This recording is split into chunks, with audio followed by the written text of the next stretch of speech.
Tonight on Praise from Jerusalem, the first woman president of Georgia, author and former diplomat, Salome Zoravishvili. And now, Matt Crouch. We are here in Jerusalem. We're talking about the beautiful country of Georgia. And Madam President, you are here in Jerusalem, and we welcome you to the TBN studios. So in America, I just want to clarify one thing. When we're talking about the state of Georgia, we're not talking about north of the state of Florida. No, a bit further. We're talking about the beautiful country of Georgia. So why do I detect a little bit of a French accent with you, Madam President? You're right, because I was born in France in a Georgian emigre family, because the Georgian political immigration at the time of the communist takeover, the Soviet takeover of Georgia in 1921, the Georgians that were not reconciled with this left Georgia first to Istanbul, with the hope that this was going to be short-lived and they were going to come back. And then they had to leave further to France because Turkey and Russia had settled their relationship and they were no longer accepting this political immigration. And the place where the Georgian government in exile was located was in Paris, and that's where I was born, in the Georgian emigre family. When did you make your way back to the country of Georgia? As soon as I could, because for very many years the Soviet embassies would not grant me a visa to go back to Georgia and see the country by myself. So it was only in 1986 that I could visit for the first time Georgia, but then I came regularly after that, and then I came back at the time of the Rose Revolution in 2003. First as a French ambassador, then as a Georgian minister, and today as a Georgian president. It's a bit a strange story. Okay, so the country of Georgia is represented here in the country of Israel. Please help our audience, first of all, understand what the trip this time and what you are commemorating during your trip here. Well, I'm coming here like I think 43 other leaders of the world that are coming all together to commemorate the liberation of Auschwitz, the end of the Holocaust. And it's a ceremony of remembrance, but maybe also a ceremony for the future, so that we do not see the repetition of such tragedies in the future world. So I think that it's a common cause. ששת המיליונים אחינו ואחיותינו רבבות רבבות אלפי ישראל More than 1.1 million men, women, and children would perish at Auschwitz. As we mark the 75th anniversary of the liberation of Auschwitz, we gather to fulfill a solemn obligation,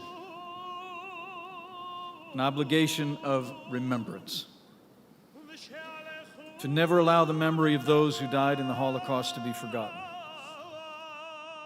The gas chambers and crematoria that turned millions of people into ash, all these bear witness to the horrific depths to which humanity can sink.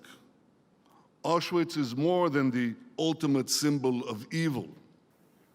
It is also the ultimate symbol of Jewish powerlessness. It is the culmination of what can happen when our people have no voice, no land, no shield. Israel is eternally grateful to the immense sacrifice by the peoples and the soldiers to defeat the Nazis and save our common civilization. Today, we have a voice, we have a land, and we have a shield.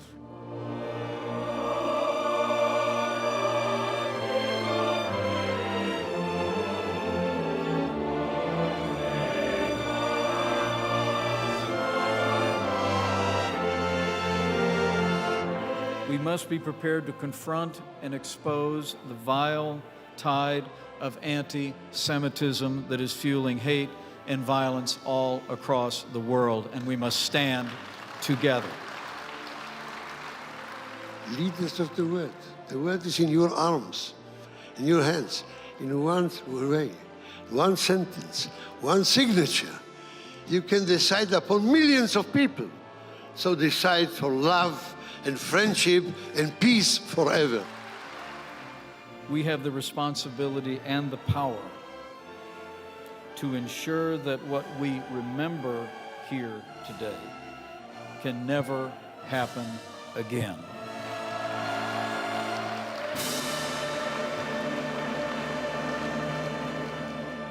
It's a special cause, I would say, for Georgia, which is the oldest Christian state since the 4th century, which has a very long history, older than Christianity, of links with Israel and with the Jews, because they came to Georgia after the fall of the temple and the destruction of the temple, and have been welcome in this country, where they brought already before even Christianity, they brought monotheism, and they came to the capital city of the then Georgian state, which was Mtskheta, and was called then the New Jerusalem.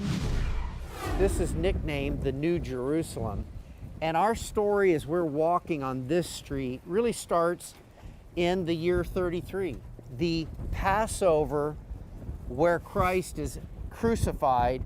One of the patriarchs of this area were in Jerusalem for that Passover. One of the rabbis. One of the rabbis. Go ahead. For the Passover. But the Georgian Orthodox Church keeps the story that the Georgian Jewish rabbi, was late for Passover. Okay. So when he reached Jerusalem, the Christ already was crucified. Yeah. So the Georgian Jewish rabbi who is attempting to be at Passover in the year 33 when Jesus is crucified, the Rabbi Elias is in Jerusalem, and the clothing of Jesus was brought here to this area. Elias, yes. Okay. Everyone knows in Georgia, in Mtskheta, where the clothes of Christ is buried with a Jewish Sidonia. So Miriam becomes king of Georgia, Miriam becomes the Christian, Christianity becomes the official religion, and they decided to build a church on the place where the clothes of Christ is buried. And this church also keeps the robe of Elijah, prophet Elijah. Prophet Elijah. Elijah, yes. So this has a lot of history. Let's Yes. just say that. So there are very many of these very important symbolic events that join us. And then Georgia was very present in Jerusalem. We had 17 monasteries. The Holy Cross Monastery was a Georgian monastery at the time. The Georgian king was allowed to go into the Christ's sepulchre with his and to walk in with the horse. All of that was a sign of Georgia being this very old Christian state, and this 26th century that we think are very valuable as a model, maybe an anti-model to Holocaust and anti-Semitism, and we need positive examples that we can give to the world of tolerance. And it's more than tolerance, because tolerance, the word itself means that you have to tolerate something. And I think that the history of the Jews in Georgia was never that they were tolerated, they were completely accepted, and they became part of the everyday life and of the religious life of Georgia, which saw the Georgian Jews and the Christian Georgians, which was the majority, it's a very, very Christian country, live together side by side in a very complementary manner. It is 2020, new year, new decade, and we're following the story, the origin of how the story of Christianity, the death, burial, and resurrection of Jesus, found its way to the state of Georgia, in between the Caspian Sea and the Black Sea. We are talking now about 2,600 years ago, Yes.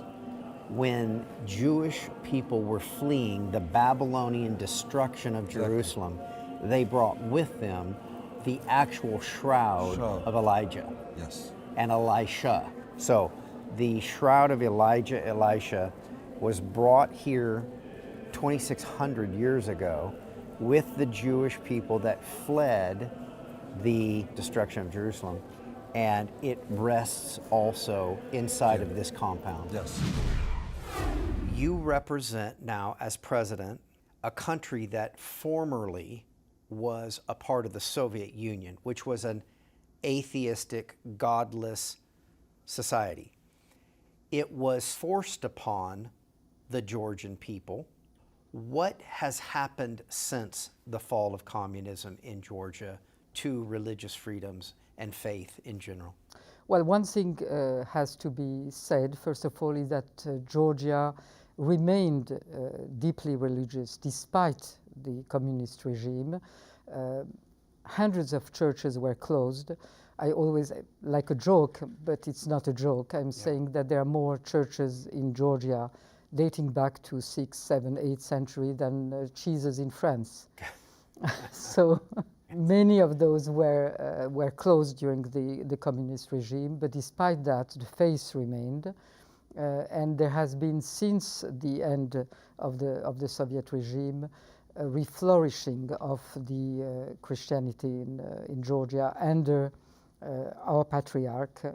He has done a lot of what has been done has been done through him to give back to the Georgian church the vitality that it has had for 16th, 17th centuries, because it dates back to the 4th century. The state was converted at that time. Do you feel faith continued to flourish under communism? Yes, it survived under the communism. Many people were repressed, and very drastically repressed.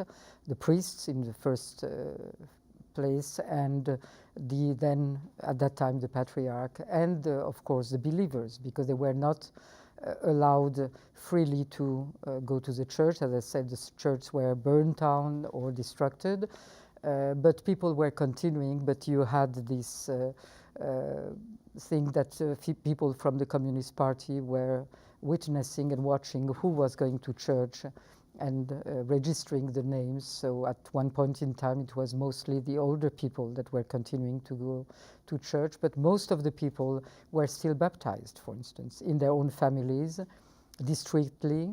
Of course, it had to be hidden, but they were baptized.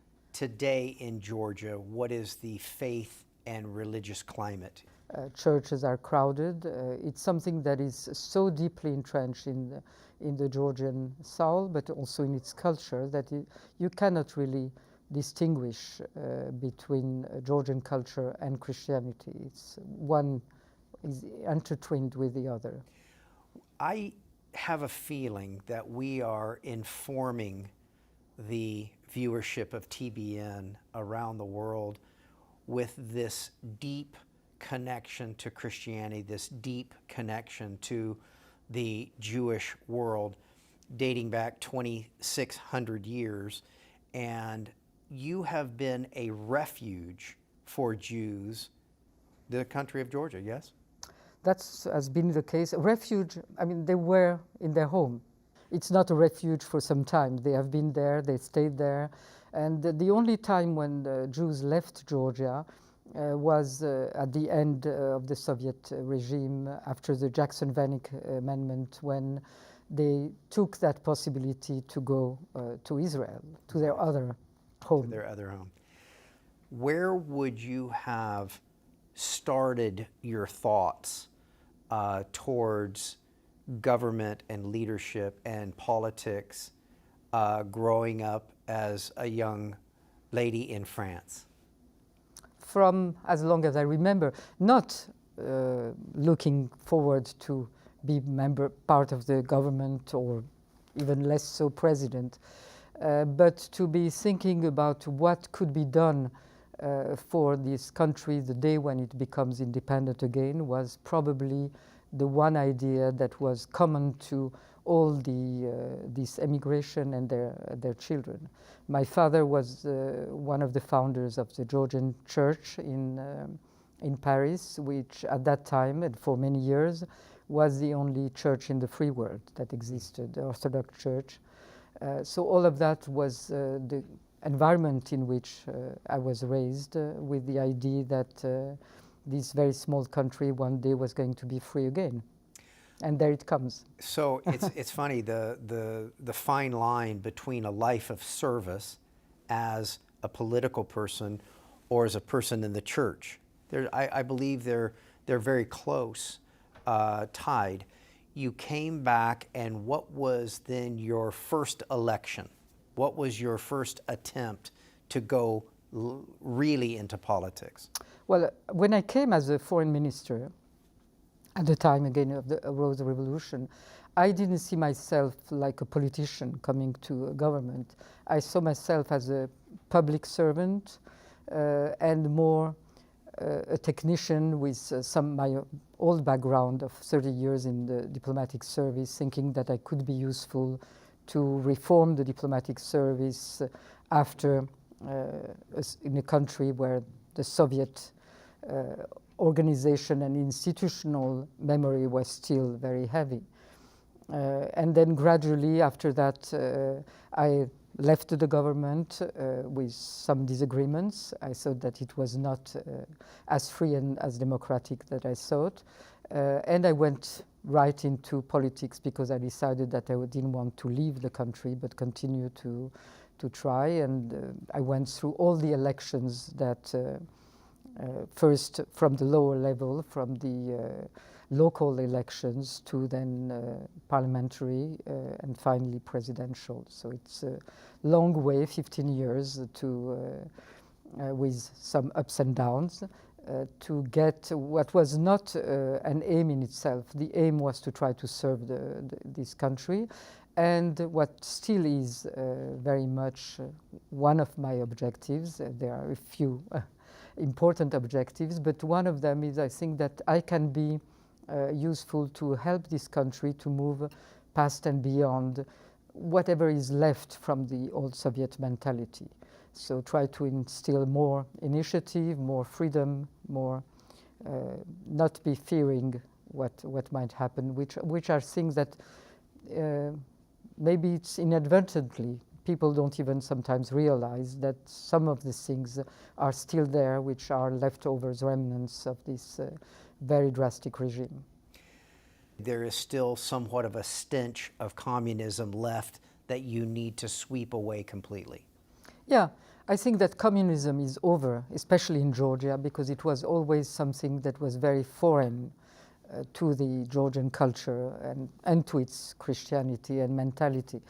But there are some habits that maybe people do not see as being part of communist regime as such, that have taken roots especially in the political life, where it's necessary to, I think, more individual freedom, more initiative, I think, is a key word. So in closing, what should I be prepared to see when I come to this state of Georgia, and what do you see for the future? What will you see? For the first thing that you will discover, first of all, it's a beautiful country with lots of diversity in nature, in regions, and in people, and that's something that is very attractive. You will see we were discussing, a very Christian country, and you will see that it's very tangible and it's very easy to see around you.